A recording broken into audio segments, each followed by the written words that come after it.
Pandian store சீரியல்ல இனி எபிசோட்ல என்ன நடக்குது அப்படின்னு பார்த்தீங்கன்னா, நம்ம பழனிக்கு மறுபடியும் கடை வச்சு குடுக்கறத பத்தி தான் பேசிக்கிட்டு இருக்கிறாங்க. இதுல என்ன ஒரு சர்ப்ரைஸ் அப்படின்னா, முத்துவேல், சக்திவேல் இவங்க 2 பேரும் வந்து பார்த்தீங்கன்னா, நம்ம பழனி கடை வைக்கிறதுக்காக கடையே பார்த்துட்டு வந்துட்டேன் அப்படின்னு சொல்றாங்க. பெரிய கடை தான் அப்படின்னு சொல்லிக்கிட்டு இருக்காங்க. எனக்கு தெரிஞ்சு பாண்டியன் கடைக்கு பக்கத்திலேயே பார்த்துருப்பாங்கன்னு தான் நினைக்கிறேன். வெயிட் பண்ணி தான் அத பின்னாடி பார்க்கணும். எப்படியோ நம்ம பழனியும் சரி அப்படின்னு சொல்லி ஒத்துக்கிறாப்புல.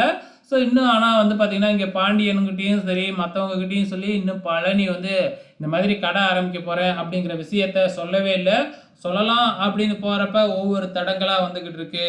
இது முடிஞ்சதுக்கப்புறம் எல்லாருமே தீபாவளி செலிப்ரேஷன் பண்றத காமிக்கிறாங்க.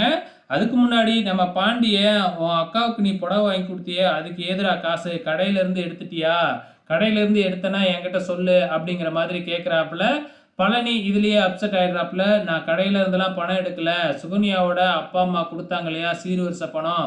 அத வச்சு தான் நான் புடவ எடுத்தேன்" அப்படின்னு பழனி சொல்லிக்கிட்டு இருக்கிறாப்புல. இதுக்கப்புறம் தீபாவளிக்காக எல்லாருமே வெளியில வந்து வெடி வெடிக்க ஆரம்பிக்கிறாங்க. இந்தாண்ட நம்ம பாண்டியன் குடும்பம் வெடிக்க, அந்தாண்ட பழனிவேல், சக்திவேல் குடும்பம் வெடிக்க, அப்படியே வெடிச்சு ரொம்ப சந்தோஷமா இருக்கிறாங்க. ஆனா, இந்த குமாரு இன்னும் திருந்தல போல. ஸோ வேணும்னே வெடிய பத்த வச்சு சரவண பக்கத்திலேயே போடுறாப்புல. ஏன்னா, சரவண அரசிகிட்ட பேச வரும்போது அடிச்சாப்புல இல்லையா? அத ஞாபகத்துல வச்சுக்கிட்டு வேணும்னே வெடிய தூக்கி போட்டு, அந்த இடத்துல ஒரு பிரச்சனை மாதிரி ஆவுது. அதுக்கப்புறம் கோமதி வந்து பிரச்சனை வேணாம் அப்படின்னு சொல்லி சமாதானப்படுத்தி கூட்டிட்டு போயிடுறாங்க. இதோட இனி எபிசோட் முடிஞ்சிருச்சு. வெயிட் பண்ணி பார்க்கலாம். அடுத்த வாரம் என்ன நடக்க போகுதுன்னு.